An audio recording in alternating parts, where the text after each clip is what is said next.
We return to our rolling coverage of the siege crisis taking place in Sydney's Martin Place this morning, and we have breaking news. We are now going to name the gentleman involved, the 49-year-old who is keeping the hostages at the Lindt Chocolate Cafe. His name is Man Monis.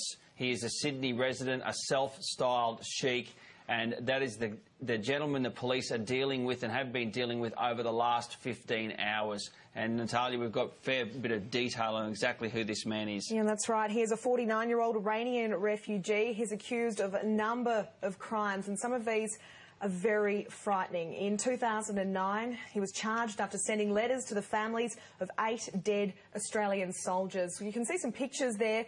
After his court appearance, he actually chained himself to the front steps of the court. He claimed that his letters were like a basket of flowers, but these were the letters that made Australia's stomachs churn, basically. He avoided jail for those crimes, but he was sentenced to 300 hours of community service. He is also accused of allegedly organising the murder of his ex-wife. He is on bail at the moment for being an accessory to murder, and he's also been charged with sexually assaulting 7 women while working as a spiritual healer in Wentworthville. So a very concerning list of alleged crimes there, and we do have a story to take you to now. He's been accused of heartless and offensive crimes, but nothing like this.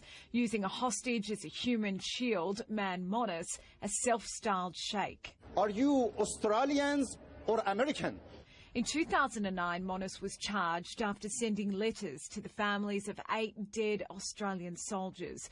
The news splashed on front pages and in TV bulletins. When you pick up the front page of the telly today, I think people, their stomachs turn.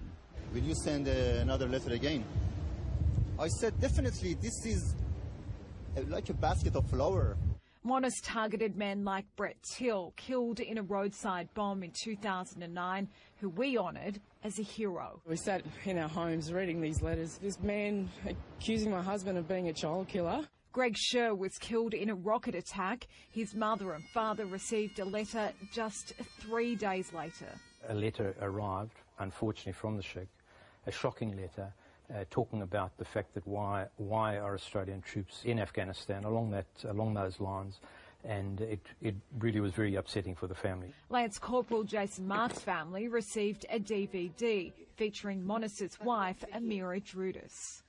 I do not honour the soldiers who go to unjust wars. I do not feel for murderers. Monis avoided jail, sentenced to 300 hours of community service, but was back in police sights last year after he allegedly organised the murder of his ex-wife, Nolene Powell.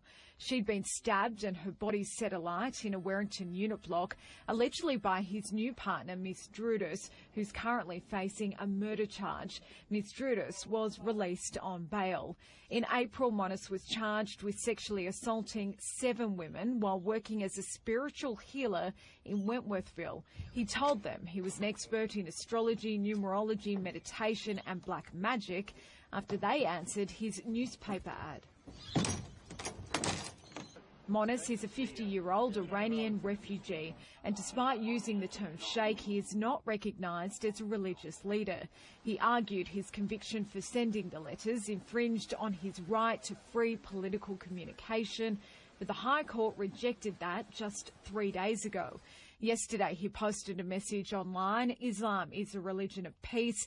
That's why Muslims fight against the oppression and terrorism of USA and its allies, including UK and Australia. The ordinary people on the street I've been speaking to today have been outraged that somebody would even remotely suggest that they have anything to do with the religion of Islam doing a crime of this nature. Kelly Fedor, 9 News. So you just saw there in breaking news that the gunman has been named as self-proclaimed Sheik Man Monis.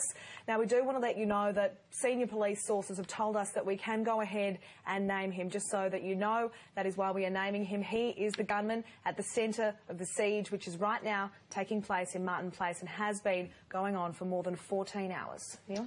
And we're now joined in the